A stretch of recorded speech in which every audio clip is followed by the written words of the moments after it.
Three ways of dealing with a condemned property. You will see this sometimes.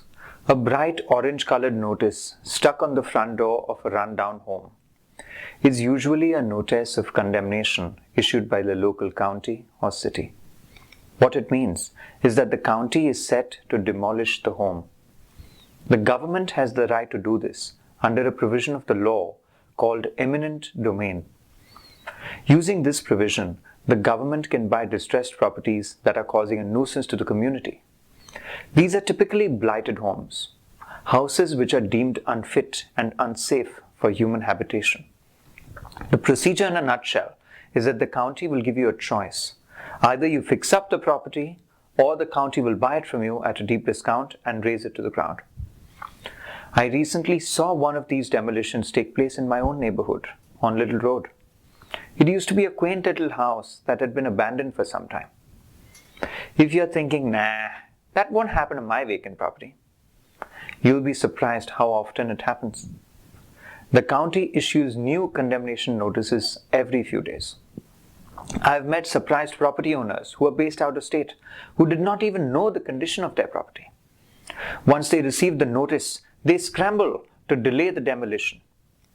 It ends up costing a lot of money, time, and emotional aggravation. Here are three ways in which you can deal with a property that is either condemned or on the road to condemnation. 1. Sell it to a house flipper. This is the easiest way to get out of a potential landmine. House flippers are adept at fixing up properties very quickly. Many of them have connections with the county and are able to secure time extensions while the property is being fixed up. A good flipper will be able to turn the property around within just a couple of months. Though this option is the most obvious one, it is not always possible to opt for this.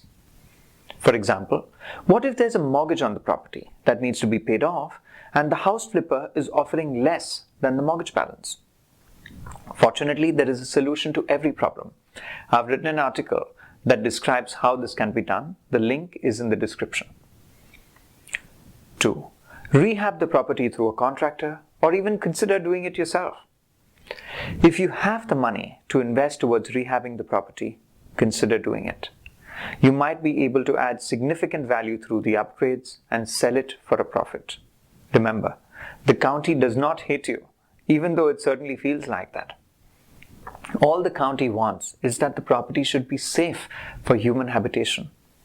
If you're willing to work with the county, they will be willing to work with you. I have seen county officials who give additional time to property owners who need it. Sometimes, the county will even waive off several fees that they have levied previously.